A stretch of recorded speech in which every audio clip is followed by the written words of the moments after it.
Hello friends, welcome back to cricket news updates. Rinku সিংকে জরুরি কারণে চলে যেতে হয়েছে এবং সঞ্জু স্যামসন কি পরবর্তী ম্যাচ খেলতে যাচ্ছেন? হ্যাঁ বন্ধুরা, গতকাল সন্ধ্যায় রিঙ্কু সিং সম্পর্কে একটি আপডেট এসেছে যে তিনি পারিবারিক জরুরি কারণে বাড়ি ফিরে গেছেন এবং গতকাল সন্ধ্যা 5:30টার দিকে যখন পুরো দল চেন্নাইতে প্রশিক্ষণ নিচ্ছিল তখন রিঙ্কু সিংকে সেখানে দেখা যায়নি।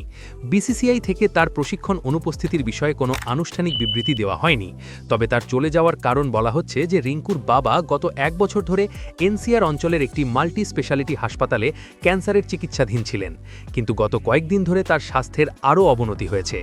বর্তমানে তিনি কখন দলে ফিরে আসতেন তা স্পষ্ট নয় এবং যদি তার অনুপস্থিতি দীর্ঘ হয় তবে টিম ম্যানেজমেন্টকে অবশ্যই অন্যান্য বিকল্পগুলি নিয়েও ভাবতে হতে পারে। এরপরে দেখা গেছে যে জিম্বাবুয়ে ম্যাচের আগে সঞ্জু স্যামসন নেটে ব্যাটিং শুরু করেছেন, তাই এটা সম্ভব যে যদি রিঙ্কু সিং আগামীকাল দলে যোগ না দেন তবে সঞ্জু স্যামসন এই ম্যাচটি ভালোভাবে খেলতে পারবেন। তার বাবার জন্য প্রার্থনা করি তিনি যেন তাড়াতাড়ি সুস্থ হয়ে ওঠেন। বন্ধুরা, এই বিষয়ে তোমাদের মতামত কি তা কমেন্টে জানাও এবং ভিডিওটি ভালো লাগলে এখনই চ্যানেলটি সাবস্ক্রাইব করো। Stay tune for more cricket news updates only on Crick News. Thank you.